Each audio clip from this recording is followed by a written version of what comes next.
Hello and welcome to our first expert episode of season 3. The Showbiz Side Hustle Podcast is the pod for performers who know their story doesn't end at the stage door. Because here's the truth. We're not just performers. We are creators, leaders, teachers, business owners, and everything else in between. Our skills do not disappear when the curtain falls. Today's conversation is all about mindset, energy, and intuition, something that plays a huge role in both performing and entrepreneurship.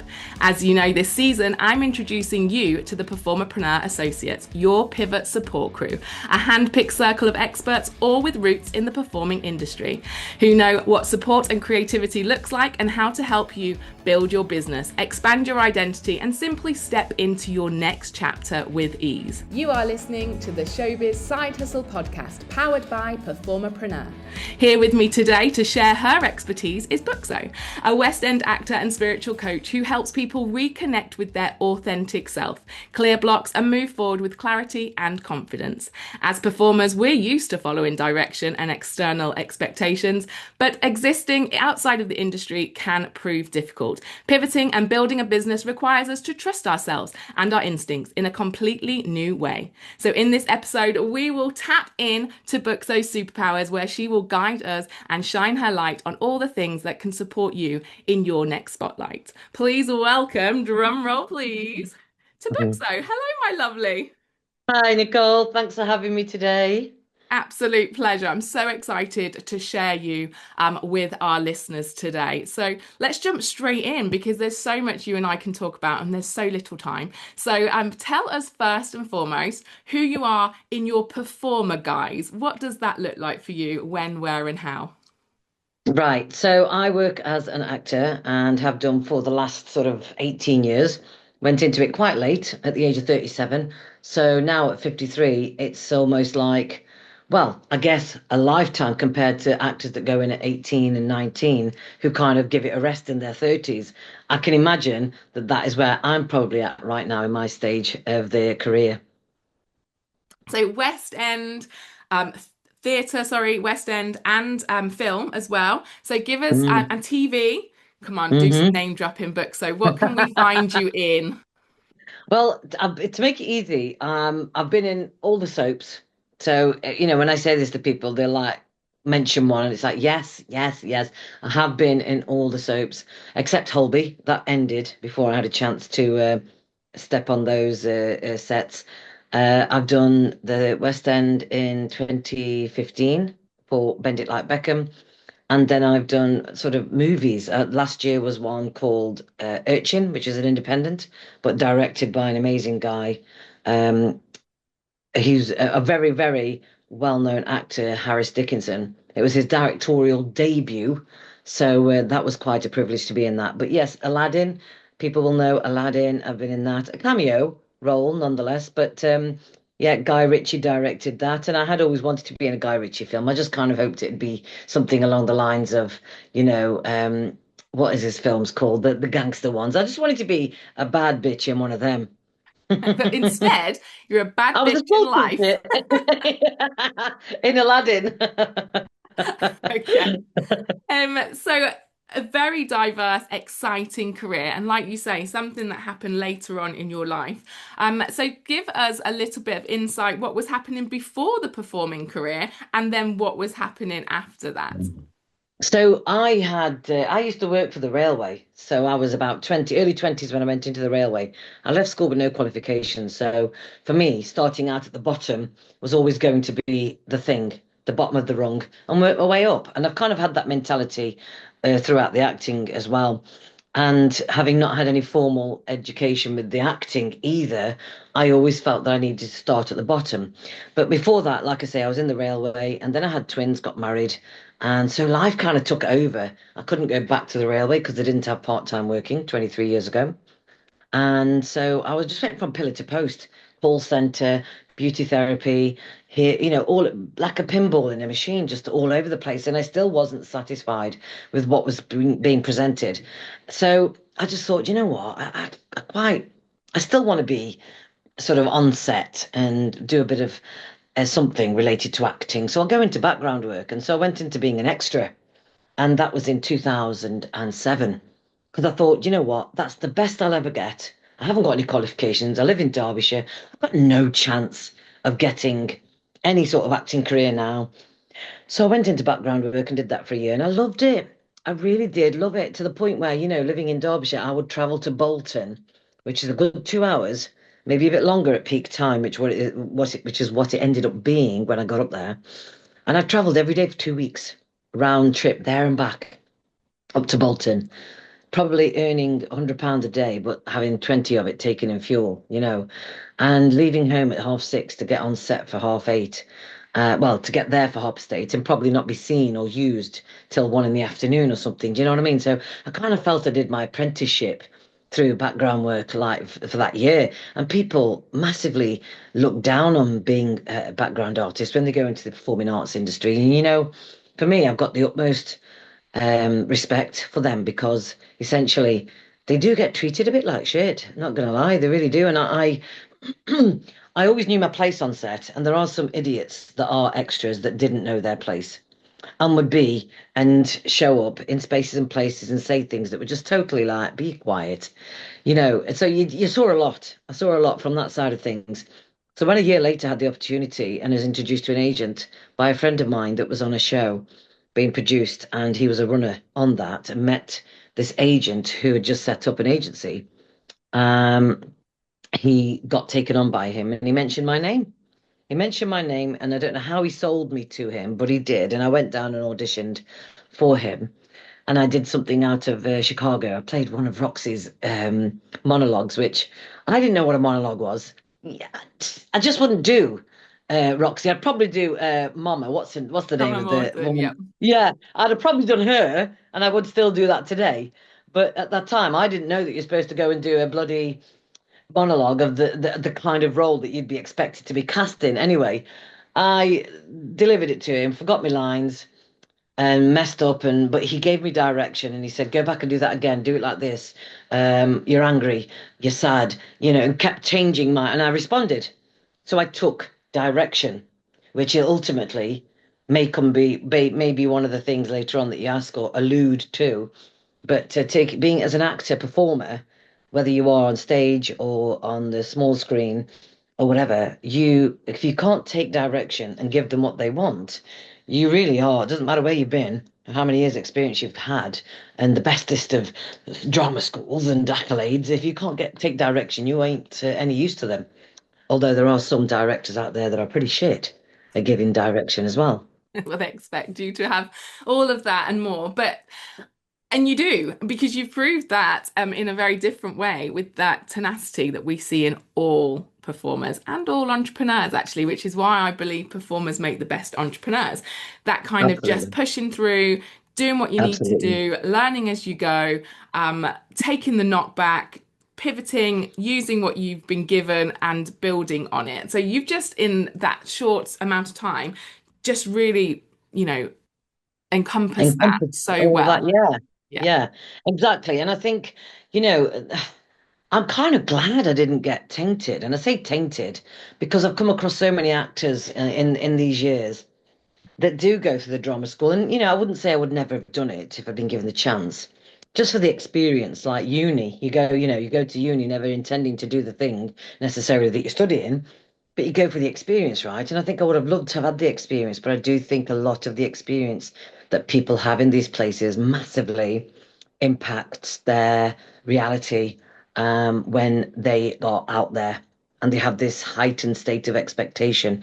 And the one thing that you're not being taught in drama school, like you weren't taught it at school, drama school, uni, you're never taught about the concept of being multifaceted and what to look for maybe in 15 years' time, and start working towards, exiting. Because people are like, leave, I've only just started. You know what I mean? And they lose their marbles over it, because it's like, you think I may as well start failing now before I've even started. And it's given a bad rap, I think, of not being able to think outside of the entertainment box, because being told for so many years probably that if you're not taking it seriously, if you're not focusing 100%, you know? And ladies and gents listening, you now understand why Buckso is in my inner circle, she is the Performerpreneur Associate and part of the Pivot Support Crew because of that last statement, Buckso. We need to change the narrative. We need to make sure that the industry and people in and pivoting out of it or already, a past performer understand their responsibility to themselves to explore all of the opportunities inside and outside of the industry because we're not being taught it. In fact, we're being told exactly the opposite, like you've said, that you're failing if you're choosing to do something alongside it or instead of Yeah. it or in the future. And it's Yeah. absolutely not. It's being sustainable, it's actually evolving, growing, and you can grow forward into any direction you like, or you can take a few steps back and try again. Like it's really, there is no right or wrong way to do it, but we aren't being shown as much as I believe is necessary, all of the opportunities.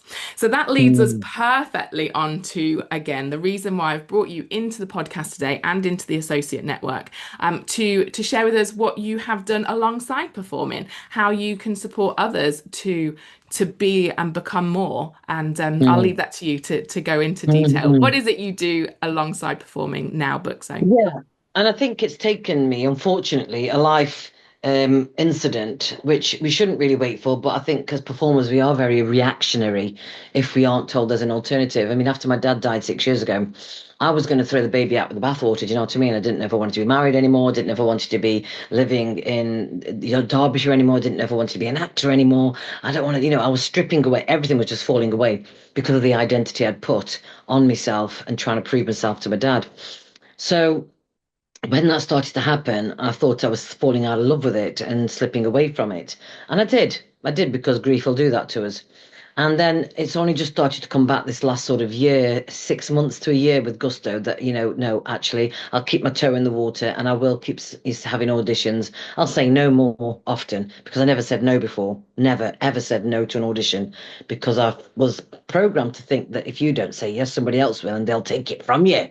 But actually, I have so much more. I feel so much more empowered being able to have that ability to say no. So what happened over the last few years? I mean, before lockdown, I was trained to be a coach, and I wanted to make sure I went through the qualification only because I didn't want to say that I hadn't done one, like I hadn't done an acting course or degree or program. I didn't want to, because I had such imposter syndrome having not done that. I didn't want to feel that with coaching. So I did the course and then I did nothing with it for 3 or 4 years. And then, of course, lockdown happened and then I had the time to go into it a bit more and then explored my spirituality came to the fore massively after my dad died, even more than I've had for 30 years. And I went into a massive awakening. And from that came this urge to launch a magazine and a spiritual lifestyle well-being magazine because what was out there was shite, absolute, not helping anybody at all. And I've been reading them for 30 years, getting nowhere. And I thought, well, I want to bring something alternative to this genre, which is what happened. I built the House of Wisdom magazine, and it's there because I wanted to create, and that was my creative muscle still being flexed, right? Because I design the pictures and the elements and the stories and the interviews that I do with people, and I share the stories of hope and inspiration from people that have gone through stuff and have come out the other side with the wisdom piece, not just like, and I'm surviving and I'm, going to get through. It's like, no, this is what I learned from it. Because, like you said, taking responsibility, radical responsibility is essential for all of us. Never mind us as performers. I think it's even more so for us as performers because of the roles that we have. So, with the magazine, I've always been somebody who did events before lockdown. Bringing people together is my thing. And for me, working as a waitress in a barman or whatever, it just that's not something I need to use my skills to the maximum, not just go into that space, which is lazy. For me, it's lazy. It's just late, waiting for a phone to ring, waiting for an email audition, whatever. It's lazy. That's got to stop. You can't continue living your life like that. It's essential that you recognize what your skills are and your abilities and really build on them and make them your side hustle. Instead of it, a lot of performers that I know went into property. Not for me. Not for me. See my sister and what she goes through, not for me. So being, like I say, creative with the magazine, putting on events, giving people a microphone to speak on stage. I'm now just going to launch a 3 month sort of finding your voice and speaking with confidence process. I don't want to call it a course because it's not a course, it's a process that you go through. And that's again me answering something that people keep asking me to do or suggesting. And I used to think it was like, you what? Everybody's doing speaker courses. Why should I? And it was because you got to own that part of you. Yes, and I've got years of bloody experience working with directors and on stage and amongst, actors that are massively revered. And I should actually be embracing that and not see it as being, corny. I've got to embrace it. 100%. And you've just spoken about transferable skills and we've all got them in abundance. And it's about identifying them. One part of the performerpreneur process is to identify all of your superpowers and all of those that are transferable, and more of them than anyone even dares to believe can move into new Yeah, identities and realms. yeah, Absolutely. So you've taken your stage presence, your voice, your understanding of direction, your creativity, and you've put that into a speaker program. You've put that into the magazine, and then you have mm, got your spiritual side that you've touched on as well. And you help people yeah. get through blocks. Talk Yeah. to us about the spiritual guidance piece. I'm sort of like, so I'm a kind of like, I said to my husband, does spiritual advisor sound naff? And he said, well, he tried to make it sound like I'm the advisor to the president. It makes you feel like, I said, let's not take it there. Advisor doesn't necessarily mean somebody that's like in the upper echelons of politics.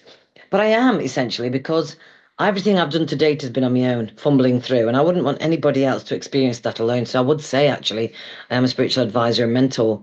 So I mentor people through their spiritual journeys to help the lost to get found. Because a lot of us that go into industry, when we get older, we realize actually we are feeling that disconnect.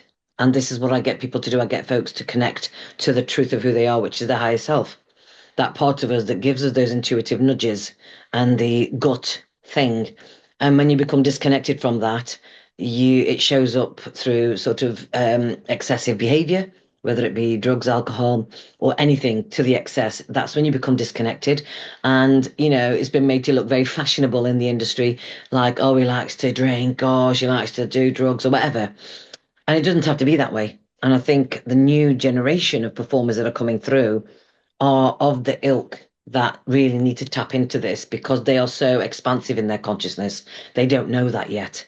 Their parents don't know anything about that. Their peers don't know anything about it, but they feel different. And there could be a lot of performers, of my age and your age that are feeling that and have felt that all their lives. It's no accident that those of us that work within the light, shall we say, or energy work, go into performing because we are messengers. We are messengers, but we just choose this channel to give a message through expression, creative expression. And actually, when you think about all the greats that have written amazing songs like the Beatles, they've been quoted as saying, I just channel this sound. And they just use that word and it's been like not even thought of in depth. But actually, when you are really connected, unfortunately, they use drugs to connect to that part of themselves, but you don't have to, is what I'm saying. And it's essential that I feel people know that they can get help with that. And there's nothing more fulfilling, liberating, empowering than being connected to self. Got goose pimples because I have spoken about these things with you over the years as well, and have done some of my own work to find myself. I think because, like you say, but for a long time, we are doing all the things that we are told to do in the industry and we become disconnected to self. And I think that's the bottom line. You have to audition for this. You have to have a side job that's in a bar. You have to be in that line. You have to smile and stand on the back row and kick your leg to 45 or 90 degrees or however high they're telling you. Like, it's all very much, like I said in the intro, dictated to us. Yeah. And that works for a portion of us and the direction we want to go. But there's the other few of us that very early on feel very disconnected from that. And if you've read my handbook, listeners, you will read that story in the beginning of that as well. So let's just jump to an ad break there, Buckso. Nice little segue there, about the Showbiz Side Hustle Handbook. If you're evolving from performer into entrepreneur, whether your showbiz side hustle is just taking shape or already building momentum, this is the roadmap for you. The Showbiz Side Hustle Handbook is exactly what I wish someone had handed me when I started my business journey 20 years ago. Inside, I guide you through my PerformerPreneur success strategy, including identifying your transferable skills, understanding your ideal client, positioning yourself as an authority in your niche, and building visibility so you can show up confidently and consistently. It's practical, it's honest, and it's written specifically for performers navigating the entertainment industry now and what lies beyond it. If you're ready to increase your income, support your industry career, and secure your future, grab your copy of my best-selling book, The Showbiz Side Hustle Handbook, via the link in the show notes below. Coming back to that point, being disconnected from self, I didn't understand what that maybe was at the point. But on reflection, having done the work, having grown, having met people like yourself who can, speak of it and teach it in such a clear way, I know that it was a big disconnect from who I wanted to be and who I could be, my potential, even though I was very talented in the areas that I was performing in. And so then I pivoted and became the entrepreneur that I am now, multi-passionate and mentor, coach like yourself, wanting other people to have the exit strategy that they need. And that's not me or you pushing it onto anybody, just opening the door and saying, if and when you're ready, you have support. Because you said something actually earlier, Buckso, that you did everything alone. And that's hard work, right? Everything. Oh my God. I mean, this industry is lonely at the best of times. When you walk into like the audition room and you have those feelings of whatever coming up for you, when you look at all the people waiting for the same role that you're going for and making all the comparisons and stuff, apparently people have said that when they're at drama school, they are told nobody is your friend in that audition room. You're not there to make friends. Do you know what I mean? And drilling that into people, yeah. It's so sad that that is being forced upon youngsters, but because you are young when you're going through that, right? We're such malleable individuals at that time and so impressionable that actually that's what starts the disconnect. That's what starts the process of a person disconnecting from people in the audition room and whatnot. I mean, I get it if you've got a lot of lines that you're going to be delivering soon, or you've got a routine that you really need to think about and you can't be chitty chatty. I get that. Some people chat out of nerves, because they can't not. And this is why it was essential, I think. And how nice to have somebody that you could just WhatsApp voice note and before you go into audition and saying, oh God, I'm feeling this, I'm feeling that, and just having them talk you off the ledge. Who knew you could have that? Wow. If I could have just done that with somebody and said, oh my God, I'm going through this, I'm really shitting myself. There's somebody in this room and I think she's going to get it. You're doing all these spiraling thoughts. And all you need in that moment is not somebody to blow hot air up your arse and say, "Get lost, you're amazing at this. You've got every chance." It's just about taking them out of that spiral and just getting them back into their lane again, because you start to go over the lines, don't you? Into the other lanes, and you're like, your car's going all over the place. And it's like, no, get steering back into your space. This is all you need to be thinking of right now. And even breathing, do breath work and doing a bit of a process or tapping, because that's also something that I know massively helps an individual to move through a process. That's what we need, little things that help us like that in those moments.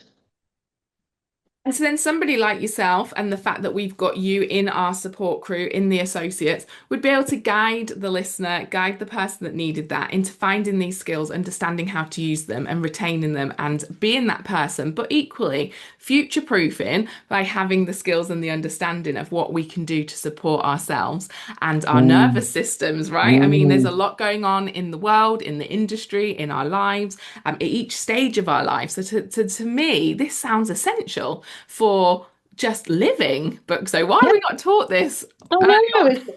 It's because it's too empowering. Do you know what I mean? It's too empowering, and like with anything, I mean, I'm not using this as the only reason, but from the far-reaching tentacles of what it is to create division through fear, this is what they do. And it also permeates into these schools, drama schools and dance schools, whatever, where you permeate the fear basis. Because if you keep people feeling scared about something or fearful, oh, I'm gaining too much weight, oh, I'm not slim enough, oh, I'm more controlled, aren't I? I'm more open to, what do I need to do? Desperate, and you're putting the power outside of yourself, when actually it's something that people need to be really conscious of is happening around them. I'm not here to take on the world, for God's sake, but just having that inner knowing and that knowledge, the self knowing that I'm not buying into this bullshit that's going on. I know I'm bloody good at what I do because I have spent years training in it and I practice and I do all the work. Because a lot of the times I'd go into auditions feeling like I wasn't going to make it through, or I stood no chance because I hadn't done the homework. I hadn't spent as long as I should have done or could have done learning the lines. Granted, I am somebody that, given a script 3 weeks before, I will look at it 3 days before. Do you know what I mean? It's how I operate, and I used to beat myself up over that. But I think it's essential when you get to know yourself that that's how I operate. I function better under that pressure, right? Well, some people, like my daughter, need to be getting the thing and going over it for hours and hours and hours, for days and days before the thing, for them to feel that they are prepared. But yeah, that's essentially it. It's taking your power back, isn't it? It reminds me of that figure skater from the Winter Olympics this year, that went on and won. And she basically just encompassing joy. That was what she was saying. I'll find the interview and I'll link it below.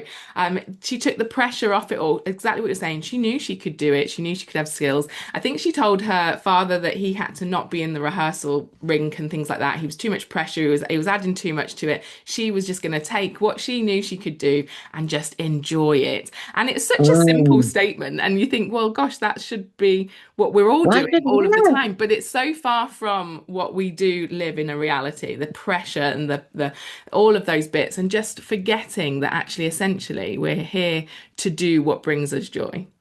Oh, and if you just went into every scenario, whether it's a job interview, an audition, a new meeting, you're scared, you're turning up on your own, there's a new space that you want to start getting involved, and just going and deciding, because it's always about a decision. In that moment, you know what? I have no expectation. I'm just going to go in. I'm just going to enjoy this new thing, that I'm going to about to experience. It's just about reminding myself, why am I doing this? I just want to enjoy myself, actually, more and more and more. Yeah.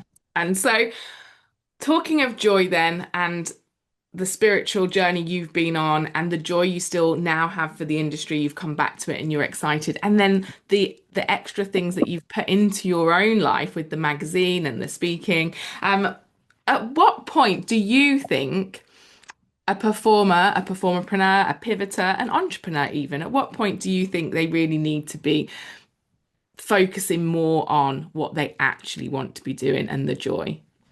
I think for me, it comes when you start to recognize that something's starting to change within you. When you're starting to find like you're annoyed, you're a bit irritated. I've got to do that now. Oh, I've got to learn some lines. Oh, I've got to learn this routine. And it's starting to become a hassle and starting to become an annoyance and ick. That's when you need to recognize and go within yourself and think, okay, so what's happening here? What's going on? Why am I feeling this? Rather than just blindly going through the motions and getting dragged around by your emotions and feeling the ick and then showing up with that energy in the audition on camera. I know I've done these auditions feeling the irritation. Recently it's like, why are you doing it then, Buckso? Why didn't you just say no? And I'm still going to it's still taking me time to get out of that habit to say no.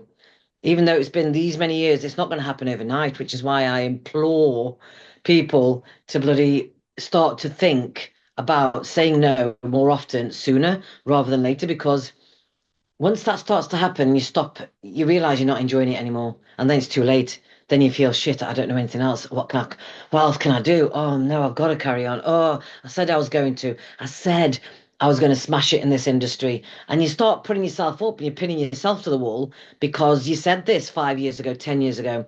Oh, they'll laugh at me now. But as the great Alan Watts has been known to say, he's no longer with us. He's a great philosopher. And it's always stuck with me. And he's always said, you're not obliged to feel the way you did 5 minutes ago.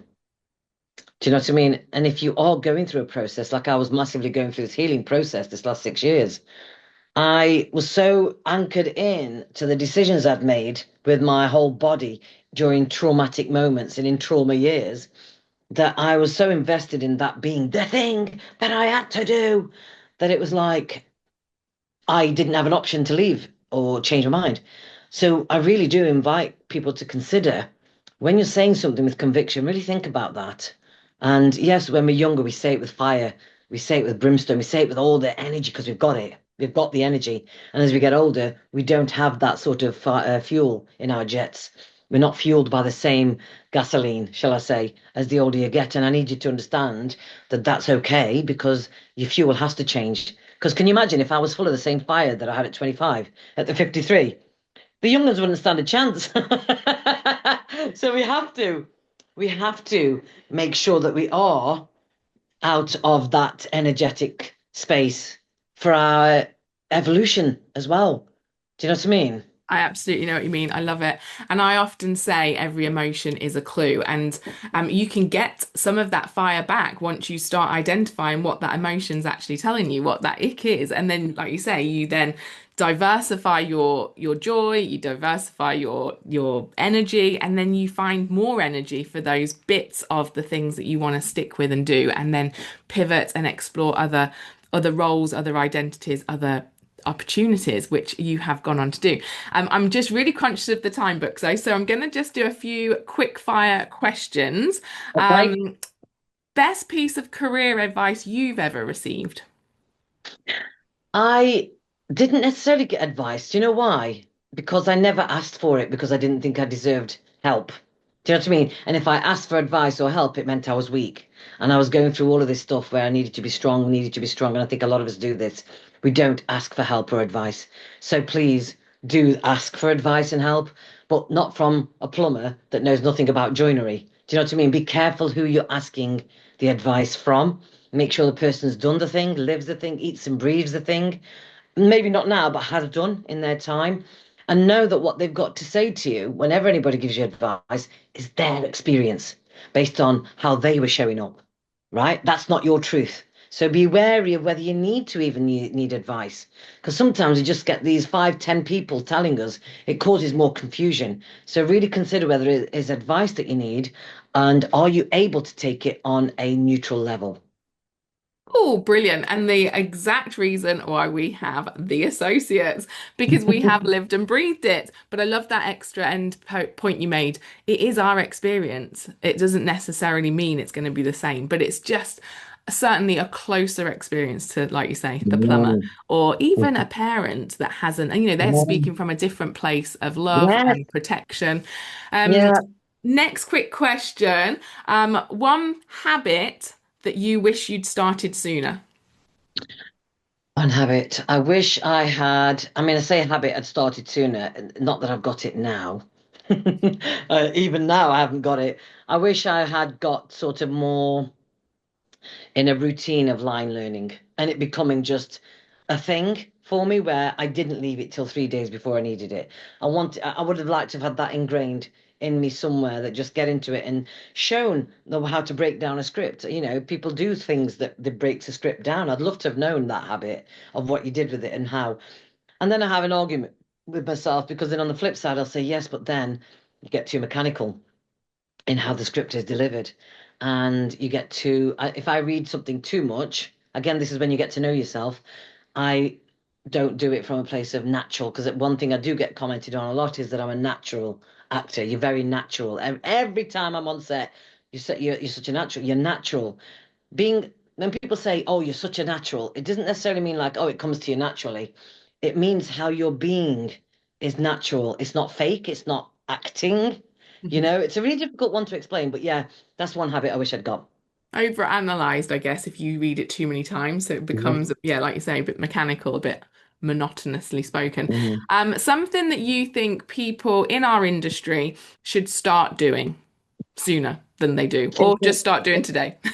thinking out the box. Think out the box. Always think out the box. Become more critical in your thinking. Don't be so led by your environment. And also don't hang out with performers and entertainers too much. Have that time where you hang out with them and come away and be with Joe Blogs more often. Just be normal with normal people more often. That's why I do a lot of networking and events with Joe Public. I have nothing to do. I don't talk about acting. They don't know. Some of them don't know I'm an actor because it's essential that you keep that finger on the pulse of reality, which is where a lot of us fall down.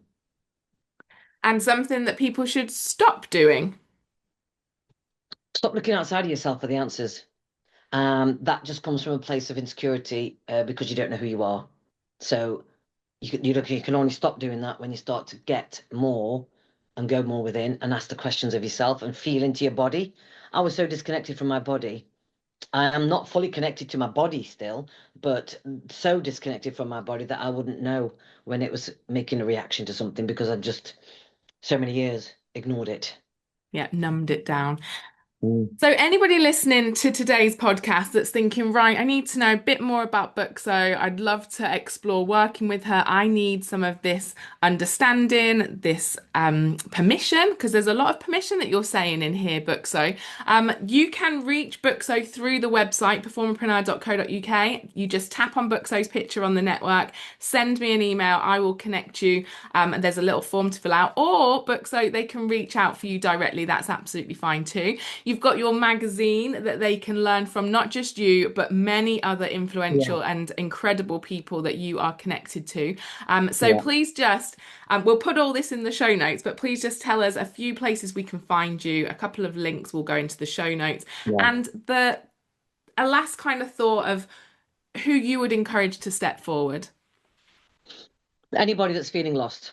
You feel lost because you have so much, well, you don't have any clarity. You thought you wanted to do this thing, and a few months later, it's not the same feeling for you anymore.